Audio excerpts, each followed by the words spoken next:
Assalamualaikum warahmatullahi wabarakatuh. Perkenalkan, nama saya Yin Lainah dari Fakultas Psikologi Universitas Muhammadiyah Purwokerto. Video ini saya tujukan untuk memenuhi tugas mata kuliah Psikologi Kebencanaan. Dalam video ini saya akan membahas tentang apa sih relawan dan apa saja hal-hal yang harus kita perhatikan selama kita ingin menjadi relawan. Nah, sebelumnya pasti di benak kalian terfikir bahwa relawan adalah orang yang membantu dalam keadaan bencana, baik bencana alam maupun bencana non-alam. Dalam Kamus Besar Bahasa Indonesia mengemukakan definisi relawan, yaitu sukarelawan, berarti orang yang melakukan sesuatu dengan sukarela, tidak karena dipaksakan atau diwajibkan. Nah, sukarelawan ini berasal dari 3 suku kata. Yang pertama, suka, rela, dan wan, dan atau wati bagi perempuan. Nah, selanjutnya, menurut Cambridge Dictionary menekankan yang serupa sesuai dengan KBBI, yakni a person who does something, especially helping other people, willingly and without being forced or paid to do it. Yang artinya, seseorang yang melakukan sesuatu, terutama untuk membantu orang lain karena kemauan atau tanpa paksaan ataupun bayaran. Nah, selanjutnya, apa sih hal-hal yang harus kita perhatikan selama kita menjadi relawan di daerah bencana alam? Nah, yang pertama, kita harus menghormati keselamatan, harga diri, dan hak-hak mereka. Menghormati keselamatan maksudnya hindari posisi yang membahayakan mereka. Pastikan mereka dalam kondisi aman dan terlindungi. Selanjutnya, menghormati harga diri.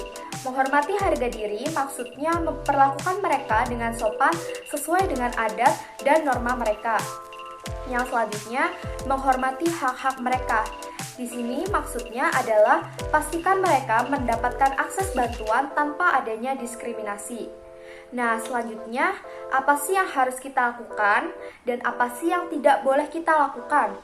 Kita harus bersikap jujur, hormati hak-hak orang lain dalam mengambil keputusan, waspada dan peka, singkirkan asumsi pribadi kita, hargai privasi dan rahasia mereka, berperilaku baik, yaitu dengan mempertimbangkan budaya, usia, dan jenis kelamin.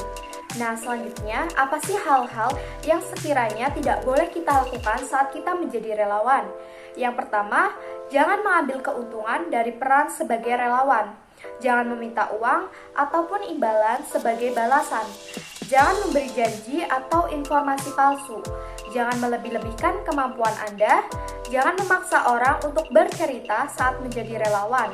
Jangan menilai dan memberikan judgement atau perilaku dan perasaan mereka. Nah, selanjutnya, hal-hal apa yang harus kita perhatikan selama kita menjadi relawan? Yaitu, kita harus menyesuaikan perilaku kita terhadap budaya seseorang. Nah, dalam penyesuaian perilaku, kita harus mempertimbangkan dari konteks budaya. Nah, apa saja sih pertimbangan dari konteks budaya itu? Yang pertama, pakaian. Bagaimana pakaian yang kita gunakan, pakaian formal atau pakaian khusus, melihat kebiasaan mereka dalam melakukan kontak fisik. Yang selanjutnya adalah bahasa. Bagaimana cara mengucapkan salam dan bahasa apa yang mereka gunakan dalam kehidupan sehari-hari. Yang selanjutnya adalah jenis kelamin. Pertimbangkan jenis kelamin korban dengan jenis kelamin relawan. Dan siapa tokoh setempat yang harus kita dekati untuk mendapatkan penyesuaian perilaku kita terhadap budaya seseorang. Nah, selanjutnya adalah kepercayaan atau agama.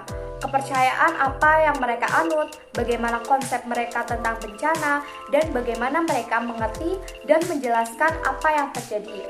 Nah, hal-hal yang perlu kita perhatikan selanjutnya adalah waspada dan tanggap pada sistem darurat. Kita harus merespon situasi krisis. Nah, bagaimana sih cara kita merespon situasi krisis itu? Yang pertama, jangan menghalangi kegiatan pencarian dan penyelamatan yang dilakukan oleh personal medis. Yang kedua, pelajari penanganan gawat darurat. Yang ketiga, mengetahui di mana letak layanan. Yang keempat, ikuti arahan dari pihak-pihak yang berwenang. Nah, hal-hal yang perlu kita perhatikan yang terakhir dalam kita menjadi relawan adalah jagalah diri kita sendiri. Menolong juga disertai dengan tanggung jawab, artinya mampu menjaga kesehatan diri sendiri, Kondisi kesejahteraan juga perlu diperhatikan. Jagalah diri kita sehingga mampu menolong orang lain. Jika kita bekerja dalam tim, tingkatkan kepekaan untuk kebaikan kondisi rekan sesama tim. Saya cukupkan. Apabila ada kesalahan, saya mohon maaf. Wassalamualaikum warahmatullahi wabarakatuh.